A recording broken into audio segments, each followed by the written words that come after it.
Carl Jung's psychological framework. Carl Gustav Jung, a Swiss psychiatrist and psychoanalyst, developed a rich framework for understanding the human psyche. Central to his work is the idea that humans are driven by unconscious forces, and much of what we experience consciously, like emotions or desires, is shaped by deeper, often hidden, psychological dynamics. The quote you've provided can be interpreted through several key Jungian concepts. The shadow represents the unconscious aspects of the personality that the ego represses or denies. Traits, desires, or emotions deemed unacceptable. Lust, as an intense and sometimes socially stigmatized desire, might be an expression of the shadow.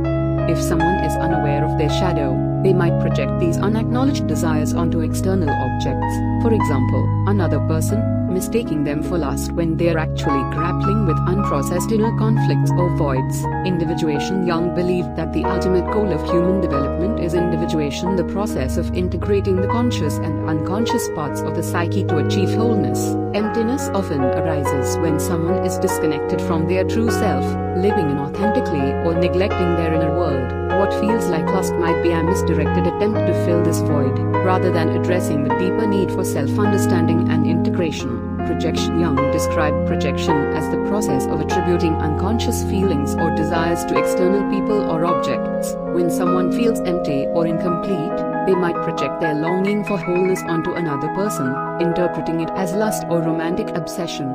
This projection temporarily masks the underlying emptiness but doesn't resolve it. The Anima, Animus. Jung proposed that every person has an unconscious contractual archetype, the Anima, feminine aspect in men, or Animus, masculine aspect in women. Intense romantic or sexual attraction can sometimes be a projection of the Anima, Animus, where the individual seeks to connect with an idealized inner image rather than the actual person. This can create the illusion of lust when the real issue is a longing for inner balance or connection with the unconscious. Lust as a symptom of emptiness. The idea that lust masks emptiness resonates with Jung's view that surface-level desires often obscure deeper psychological or spiritual needs. Let's break this down. Lust as a distraction. Lust, particularly in its compulsive or obsessive forms, can serve as a distraction from feelings of emptiness, loneliness, or existential discontent. For example, someone might pursue fleeting romantic or sexual encounters to avoid confronting a lack of purpose or self-awareness. Jung would argue that this is a form of avoidance, where the ego clings to external stimuli to escape the discomfort of facing the unconscious. Emptiness as a call to the unconscious. In Jungian psychology, feelings of emptiness are often a signal that the psyche is yearning for integration or meaning. Jung believed that modern society, with its emphasis on materialism and external achievement, often disconnects people from their inner lives. When someone feels empty, they may misinterpret this as a need for external validation, for example through lust or relationships, rather than an invitation to explore their unconscious through introspection, creativity, or spiritual practice. The role of libido. Jung used the term libido differently from Freud, who saw it primarily as sexual energy.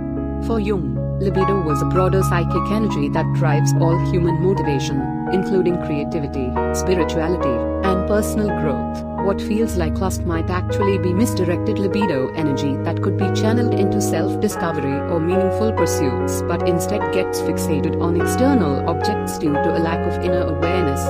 Why lust feels like a solution. Lust is a powerful emotion that can temporarily alleviate feelings of emptiness because it engages the body and mind intensely. From a Jungian perspective, here's why this happens. Biological and psychological intensity. Lust activates the body's reward systems, releasing dopamine and creating a sense of excitement or fulfillment. This can feel like a quick fix for emptiness, as it provides a temporary sense of aliveness or connection. Projection of wholeness. When someone projects their anima, animus or unacknowledged desires onto another person, the object of their lust can seem like the key to completing themselves. Jung would argue that this is an illusion. The wholeness they seek lies within, not in another person. Cultural reinforcement. Modern culture often glorifies romantic and sexual desire as the ultimate source of happiness. Media, advertising, and social narratives can reinforce the idea that lust or romantic love will fill inner voids, leading people to misinterpret their psychological needs. Emptiness in Jungian terms. Emptiness, in Jungian psychology, is often tied to a disconnection from the self, the archetype of wholeness that represents the integrated psyche. Causes of emptiness might include repression of the shadow, ignoring or suppressing parts of oneself. For example, emotions, desires, or creativity can create a sense of incompleteness. Lust might emerge as a distorted expression of these repressed elements. Lack of meaning. Jung believed that humans have an innate need for meaning, often found through myth, religion, or personal purpose. In the absence of this, people may feel empty and seek substitutes like lust or material pursuits. Disconnection from the unconscious. Jung emphasized the importance of engaging with the unconscious through dreams, symbols, or creative expression. When someone is cut off from their unconscious, they may feel empty and try to fill the void with external experiences. How to address the underlying emptiness. Jung's approach to psychology is fundamentally about healing through self-awareness and integration. If lust is a symptom of emptiness, the solution lies in addressing the root cause rather than chasing temporary fixes. Here are some Jungian-inspired steps. Shadow work. Explore the parts of yourself you've repressed or denied. Journaling, therapy, or creative outlets can help you uncover hidden desires or emotions that manifest as lust or other compulsions. Active imagination. Jung developed a technique called active imagination, where you engage with unconscious images or figures, for example, through visualization or dialogue. This can help you understand what your feelings of lust or emptiness are trying to tell you. Pursue individuation. Focus on becoming your true self by integrating conscious and unconscious aspects of your psyche. This might involve exploring your values, passions, or spiritual beliefs. Examine projections. Reflect on whether your feelings of lust are directed at a real person or an idealized image.